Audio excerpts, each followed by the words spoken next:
ప్రారంభంలో విశ్వాసం గొప్పగా ఉంచిన నీవు నీ కంటిన్యూషన్ కూడా విశ్వాసంలో గొప్పగా ఉండాలి. దేవునికి స్తోత్రం కలుగును గాక. ప్రారంభంలో నా జీవితంలో గొప్ప గొప్ప కార్యాలు జరిగాయండి. భక్తి ప్రారంభంలోకి వచ్చిన కొత్త రోజుల్లో నా జీవితంలో ఎన్నో ఆశ్చర్యకార్యాలు జరిగాయండి.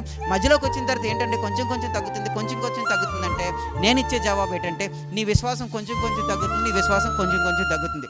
ప్రారంభంలోని ప్రభు నాకు ఖచ్చితంగా దయచేస్తాడు, ప్రభు నాకు ఖచ్చితంగా ఇస్తాడన్న విశ్వాసం అన్న నీవు ఇప్పుడెందుకు పరిస్థితులు చూసి నాకు ఇస్తాడో ఇవ్వడో, ఇప్పుడెందుకు నీ బలాన్ని క్యాలిక్యులేట్ చేసుకుంటున్నావు, ఇప్పుడెందుకు నీ శక్తి సామర్థ్యాలను క్యాలిక్యులేట్ చేసుకున్నావు?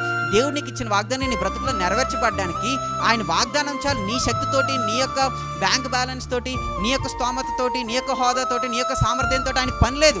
ఆయన ఇస్తానన్నాడు నీ జీవితంలో గొప్ప గొప్ప పనులు చేయడానికి శక్తిని ఆయన ఇస్తాడంతే. ఆయన చేస్తానన్నాడు నేను అభివృద్ధి, ఖచ్చితంగా ఆయన అభివృద్ధి చేస్తాడంతే. ఆయన తీరుస్తాడన్నాడు నీ అప్పులు, నీ బ్యాంక్ బ్యాలెన్స్ చూసుకోకర్లేదు, ఆయన నీ అప్పులు తీరుస్తాడంతే.